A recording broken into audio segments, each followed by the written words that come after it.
Bienvenidos a este canal Ser Emoción. En esta oportunidad tengo el honor de conversar con el doctor Mario Sabán, experto en Cábala, una sabiduría milenaria que nos ayuda a comprender no solo el universo, sino también nuestra realidad cotidiana. Estamos viviendo en un mundo lleno de incertidumbres y sobrecargas de información. Y entender cómo la ciencia y la espiritualidad dialogan nos dan una herramienta para ver más allá de lo que se ve. Doctor Mario Sabán, bienvenido a este espacio. Gracias por la invitación. Para mí un honor estar aquí y bueno, compartir con todos aquellos que están en tu canal y los que quieran ver este momento, estas enseñanzas, como bien has dicho, milenarias. Exactamente. Antes que nada, quiero hacer una breve reseña de su currículum, su presentación, para aquellos que no lo conocen y lo están descubriendo en este momento. Voy a ser muy breve, pero me gustaría que la gente sepa que el doctor Sabán es investigador y profesor de Cábala, doctor en filosofía, antropología, psicología, historia, teología y matemática aplicada. Durante muchos años se dedicó a la investigación y a la historia del pensamiento judío. Y actualmente se ha especializado en la aplicación práctica de la cábala aplicada a la psicología, al crecimiento personal y espiritual del ser humano. Es fundador de dos escuelas y también director de las mismas, la de Psicología y Cábala y la Escuela de Cábala Internacional. Debajo del video van a tener acceso a sus redes para quienes quieran investigar un poquito más. Y quería hacer esta presentación porque para mí me parece fundamental. Su currículum es mucho más largo, pero traté de hacer una reseña. No, muy bien, gracias. No era necesario tanto currículum para mí. Objetivo es difundir la luz y bueno, y en esto estamos todos, ¿no? Es decir, tendríamos que estar. Si estaríamos todos, esto se arreglaría directamente, rápidamente. El problema es que como no estamos todos aquí, tendríamos que levantar a muchas almas de esa situación de dormidos que hay tantos a nivel mundial, ¿no? Entonces, bueno, yo tampoco sé cuánto hemos despertado los supuestos despiertos.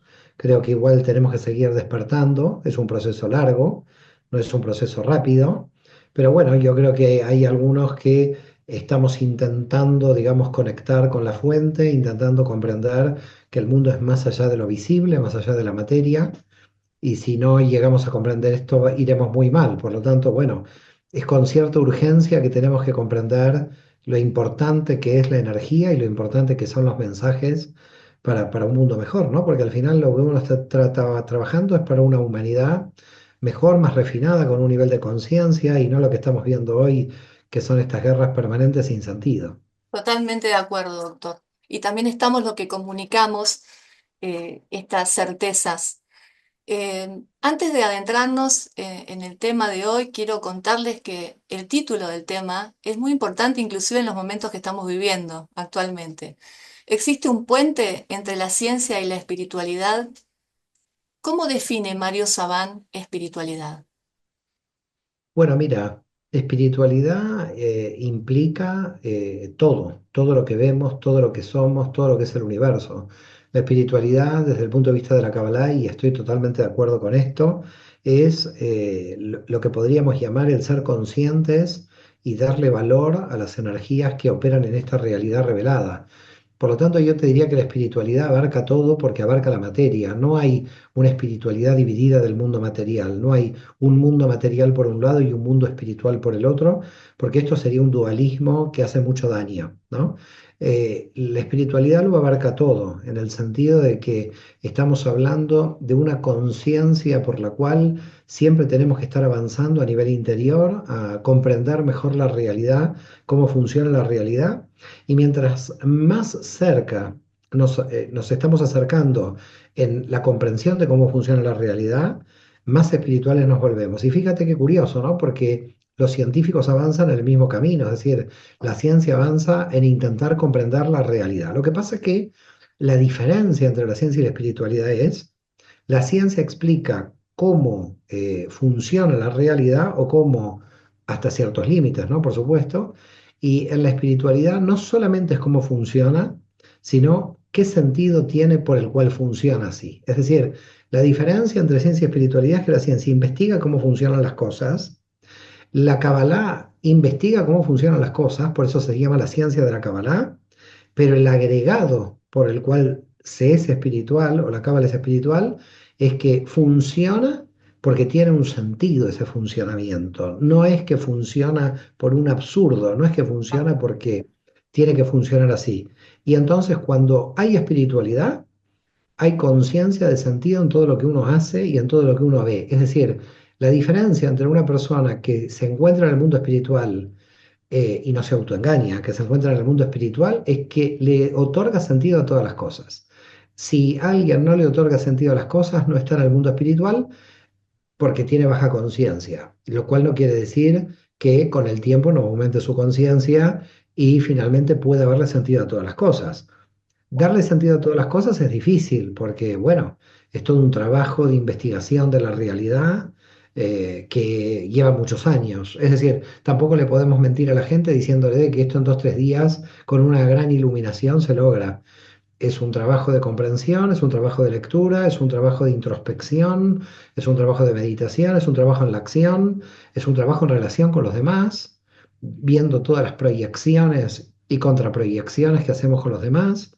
Es decir, es un trabajo global, es ponerle conciencia, en definitiva, a todo lo que uno está viviendo en todos los ámbitos de su alma, en todos los ámbitos de su ser, y a partir de ahí comprender por qué funciona la realidad, cuál es el sentido, y cada vez que uno se acerca al sentido, se acerca también a una gran paz interior. Es decir, la paz interior se adquiere por comprensión. El que es ignorante de cómo funciona la realidad difícilmente puede llegar a tener paz interior, porque no puede tener paz interior alguien que es ignorante. Para nosotros, desde el punto de vista de la Kabbalah, tenemos que tener cuidado con aquellas personas que dicen, bueno, no al intelecto, no a la reflexión, solo la experiencia, porque solo la experiencia puede ser un disfraz de la ignorancia. Bien, interesante el concepto. Y usted entiende desde la Cábala que existe un propósito para ese espíritu, esa espiritualidad del ser humano en el universo? Totalmente. Tenemos propósitos en todos los niveles. Tenemos propósitos materiales, tenemos propósitos emocionales, propósitos que llegan a lo cosmogónico. Es decir, desde el punto de vista de la Cábala, todo lo que existe existe porque tiene una función. Pero la función que tiene lo que existe no es en función de sí misma, es en función de los demás, en función trascendente. Y función trascendente no tiene que ver con la divinidad, tiene que ver con el salir de sí mismo. Es decir, vamos a poner un ejemplo a la gente para que pueda entender esto. Un panadero no hace el pan para sí mismo. Es verdad que puede consumir, pero la cantidad de pan que hace no es para que la consuma en su casa, es para dársela a los demás. La función trascendente del panadero es que la quiere vender a los demás, la quiere entregar a los demás. Y así como el panadero quiere entregar a los demás, todas nuestras profesiones es entregar a los demás algo.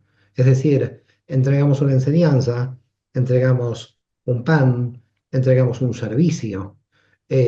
Todo lo que en realidad, en líneas generales, se paga es por un servicio, por una función.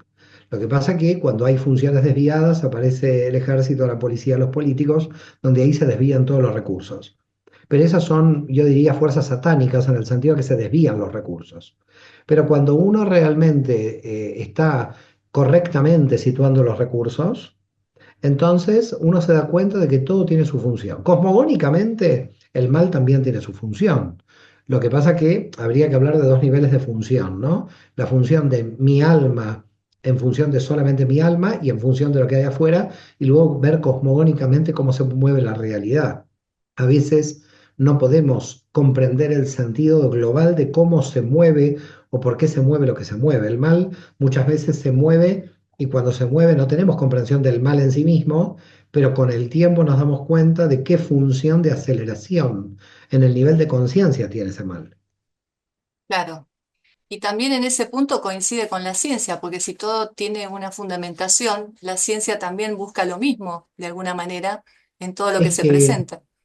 es que usted tiene que pensar que la ciencia la hacen los hombres y la espiritualidad también, con Claro. lo cual es imposible que la ciencia y la espiritualidad estén divididas, porque todo lo que hace el hombre está unido en sí mismo. Sin Es decir, embargo, parece que van por dos claro, lo que pasa caminos.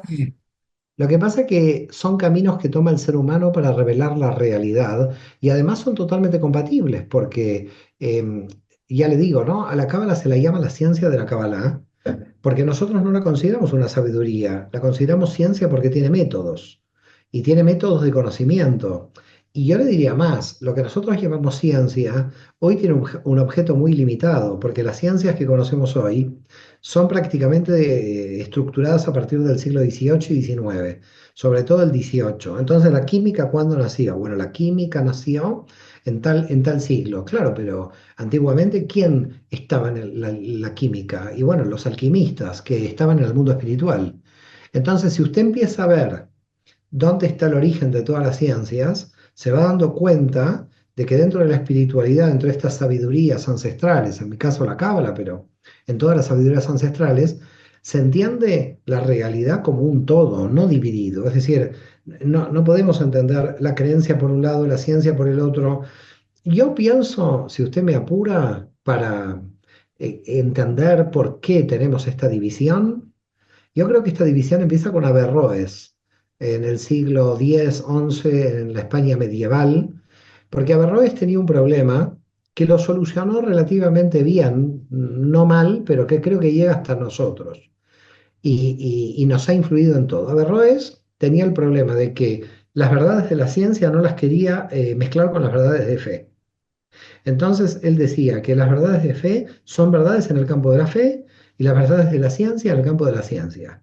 Y que no se puede mezclar la ciencia con la fe. Eso fue un gran adelanto para la época, porque en realidad independizó la ciencia de la fe de lo que llamaríamos superstición religiosa.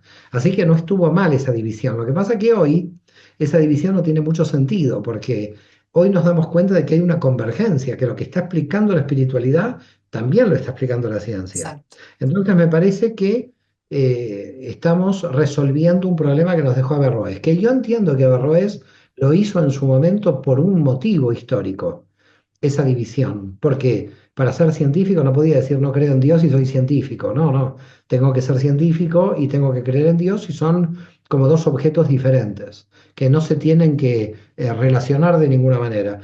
Y hoy lo que estamos viendo es que la neurociencia, la física cuántica, todo esto va avanzando en intuiciones que la espiritualidad ya tenía. Entonces, la convergencia es casi total, solamente nos queda ahora probar la convergencia. Es decir, intuitivamente sabíamos que existía una convergencia. Lo que no sabíamos era cómo probarla. Y yo creo que la estamos probando.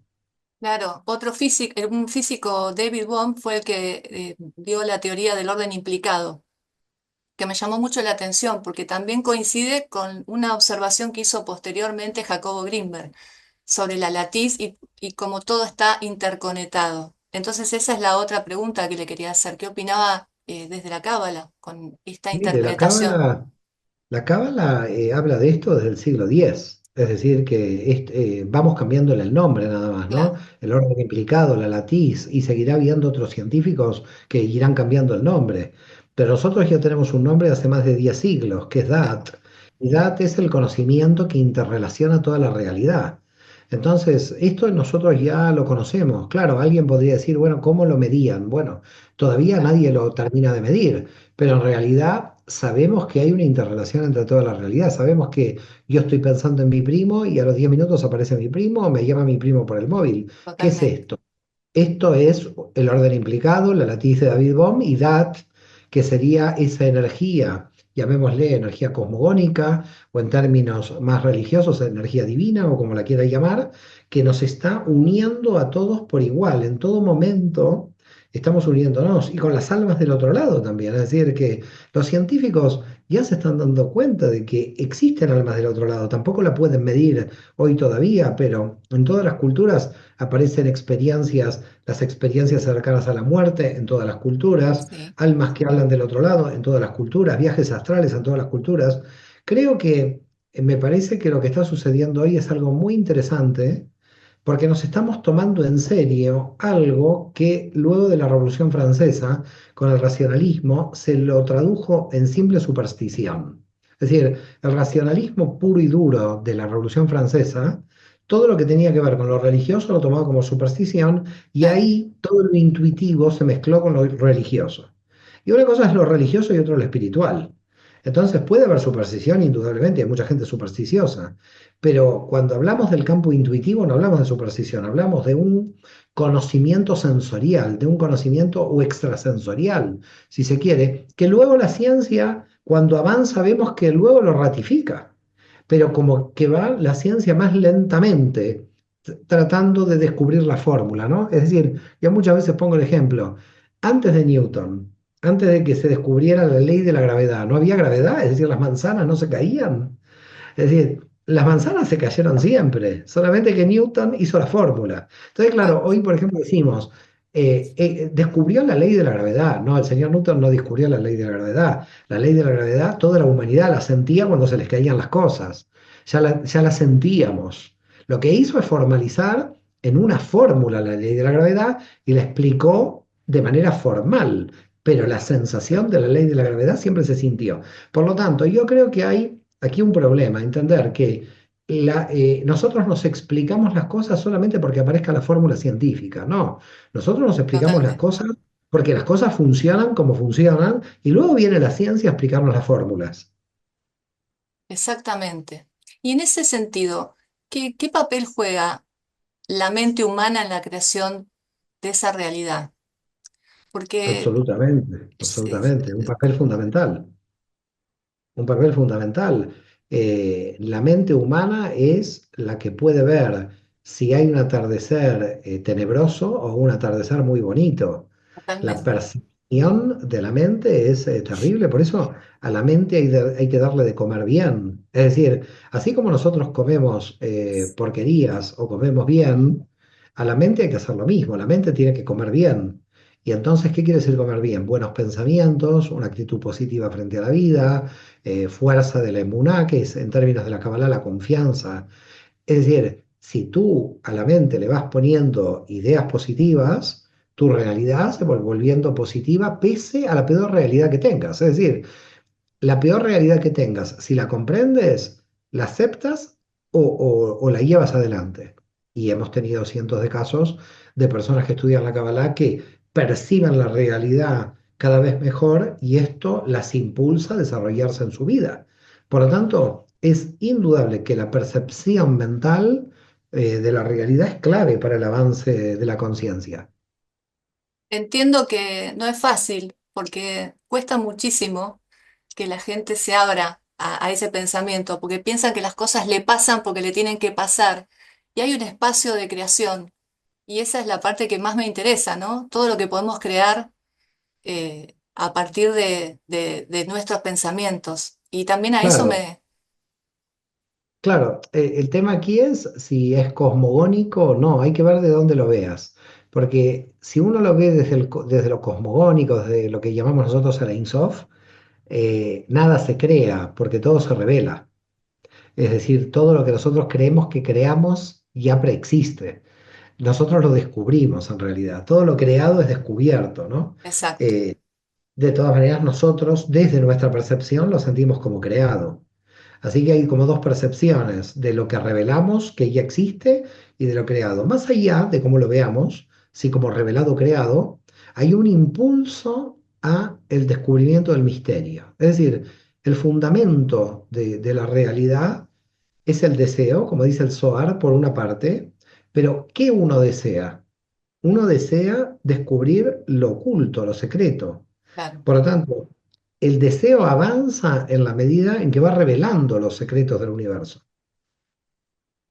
interesantísimo, porque son experiencias que uno tiene que ir viendo y vamos comprobando, ¿no? Como queremos hacer con la ciencia, quieren comprobar todo. ¿Y cómo explicamos desde la Cábala el término de energía? Porque la ciencia tiene mil explicaciones para lo que es la energía. ¿Cómo la explicaría la Cábala? Bueno, la Cábala entendería que hay un tipo de información en el orden del infinito que entra dentro del universo y cuando esa energía, es decir, lo que de alguna manera se llama el Big Bang, ¿no? Lo que los Claro, científicos llaman el Big Bang, cosa que es curiosa también porque hay poca gente que sabe quién fue el primer teórico del Big Bang, que fue el padre Lemaitre, que fue un padre católico, es decir, fue un religioso el que descubrió el Big Bang por lo tanto, alguien que pertenecía al mundo espiritual. Entonces, mucha gente dice, no, la ciencia lo descubrió, sí, un científico religioso. Y Lemaitre, o Lemaitre, como se dice en francés, este padre, que es el que tuvo la intuición del Big Bang, podemos decir que en la Kabbalah, desde el siglo X-XI, los cabalistas tuvieron la intuición del Big Bang, que lo llamaban Tzimtzum, la autocontracción. Entonces, a partir de la autocontracción, aparece la energía en el universo derivada de vibraciones que existen dentro del infinito. Esto ya es un poco más complejo para explicar a la gente. Esto se explica en los estudios más avanzados de Cábala, en el nivel de maestría, porque dentro de la escuela nosotros tenemos 2 años de diplomado y 2 años de maestría. Y claro, es un poco más complejo explicar cómo se crea la energía en el universo. Nosotros le explicamos en el nivel de maestría para dar una explicación, bueno, rápida, ¿no? Para una entrevista, te diría que es el revestimiento, una energía es el revestimiento de un tipo de energía más sutil que existe en el infinito, que cuando entra al universo se transforma en energía. Por lo tanto, estaríamos hablando de una serie, bueno, la física avanzó por ahí, ¿no? La teoría de cuerdas. Exacto. La teoría de cuerdas habla de esto, justamente la teoría de cuerdas habla de que hay una base más allá del átomo, los bosones, los fotones, etcétera, y estas fuerzas elementales son los que llamamos nosotros Earot, iluminaciones, que cuando entran al universo se denominan Orot, que son luces. Entonces, las energías son para la Cábala una condensación un poco mayor que la sutileza de las vibraciones dentro del infinito. Pero bueno, estos son temas un poco más complejos que hay que explicar. Sí, me imagino que sí. Y también existen los planos interdimensionales que se están hablando continuamente, últimamente, que me pareció como, es mucho, ¿no? Es mucho contenido, pero sería para otra ocasión, porque también está dentro de esa emanación de luz, ¿no? Y de todo lo que conforma el universo. Lo que pasa es que los planos interdimensionales uno los tiene en vivo y en directo. Yo le puedo dar ejemplos de planos interdimensionales que la gente no se da cuenta. Por ejemplo, estamos en la dimensión de la materia con el cuerpo. Estamos en la dimensión emocional queriendo a una persona, no sé, como amiga, o como pareja o como madre. eh, Ese sería el campo emocional, por ejemplo, la Tiferet, ¿no? Y por otro lado, estamos pensando lo que tenemos que hacer mañana, que sería el campo de la Vina. Cuando usted se está duchando, ¿dejó de amar a su amigo o amiga? No, sigue amándola. Quiere decir que ahí hay dos dimensiones operativas. Su cuerpo se baña mientras hay un sentimiento de amor. Y mientras tanto piensa qué va a ser mañana. Hay tres dimensiones. Es decir, nosotros, sin darnos cuenta, estamos operando ya en interdimensional. Lo que pasa es que hay que explicar. Interdimensional no es algo, digamos, paranormal o mágico que anda Claro, por ahí. lo creemos de Nosotros esa tenemos forma. claro, pero nosotros tenemos el interdimensional en todo momento. Nosotros tenemos 10 dimensiones dentro nuestro y nosotros mismos operamos en el interdimensional. Interesantísimo. Sí, esta es para una próxima, doctor, ¿eh? Es interesante, muy interesante. ¿Y, y cómo existe entonces la conexión entre ciencia y espiritualidad? ¿Usted cree que vamos por el camino a poder, eh, o sea, a que se pueda fundir la idea de ciencia y espiritualidad? Mire, yo creo que por lo menos no sé en otras espiritualidades, pero la espiritualidad de la Cábala yo estoy más que convencido. De hecho, yo lo que hago con mis libros y tesis doctorales es ir mostrando cómo la Cábala puede entrar en todas las disciplinas. Soy yo mismo quien impulsa la presentación de trabajos doctorales en diferentes áreas, que implica que la ciencia avala esto. Es decir, si yo he insertado la visión matemática del tema del infinito y de otras cuestiones un poco complejas de la Cábala, como los rostros divinos, que se llaman Partsufim, que son estructuras asimétricas. Es decir, ahí entramos en el campo de la matemática, con lo cual en antropología, en matemática, en filosofía, en historia, en teología, en todas las ciencias, tanto duras como las supuestas blandas, en todas las ciencias, de alguna forma los cabalistas, como sabios en lo holístico, como Claro, sabios integrales, ellos entraban.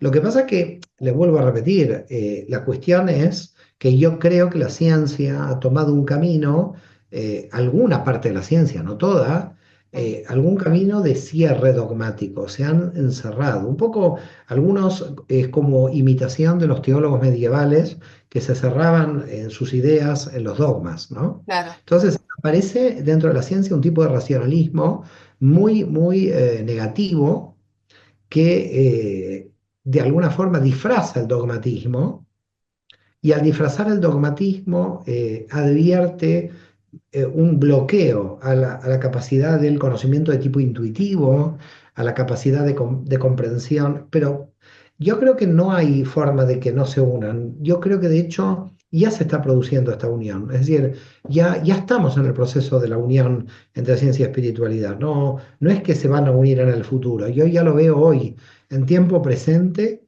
que de los dos lados está habiendo un diálogo. Es decir, los que estamos en el mundo espiritual nos acercamos a la ciencia y los científicos se acercan al mundo espiritual. claro. Es decir, nos estamos dando cuenta que nos necesitamos. Es que es así, es que si no, creo que no se puede producir esa fusión. Yo creo que tanto uno como la otra están hablando de lo mismo, ¿no? Siempre y cuando el objetivo no sea otro, que no sea desterrar una o la otra, si el objetivo es claro de saber la verdad, tienen que unirse. Es que no queda otra opción. Y por otro lado, usted no puede desterrar nada de la realidad. Cualquier cosa que destierre va a volver a surgir. En el mundo de las energías, aunque usted destruya la materia, la energía vuelve a nacer, porque la energía es más poderosa que la materia. Por lo tanto, aunque usted, no sé, mate gente, la conciencia va a volver otra vez. Y aunque la humanidad desaparezca, la conciencia va a volver. La energía siempre supera la materia. Por lo tanto, el problema del mal, a mi modo de ver, es muy solucionable. Es decir, habría que hacer entender a la gente de que la materia no puede destruir a la energía, que la energía siempre busca formas de revelación. Entonces, a veces utilizamos la materia en forma autodestructiva y pese al proceso de autodestrucción del campo de la materia, la energía nunca se va a destruir. La energía, podríamos decir que es el fundamento de la materia y por lo tanto invencible. Y por otra parte, la energía está unida con el infinito y la materia no.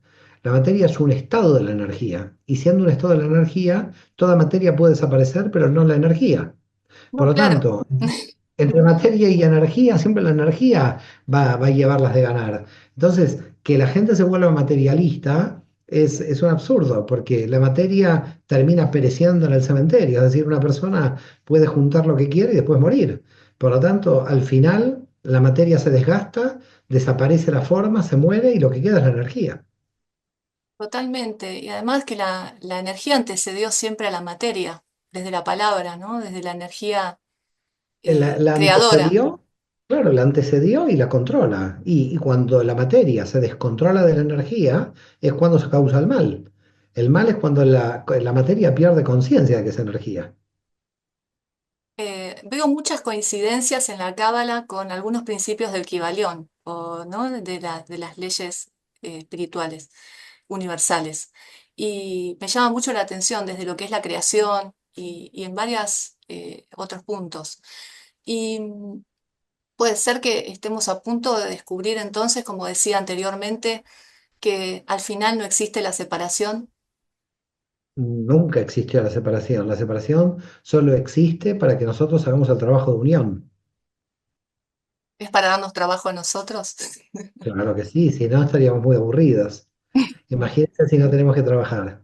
Sería terrible para nosotros, no tendría sentido nuestra vida.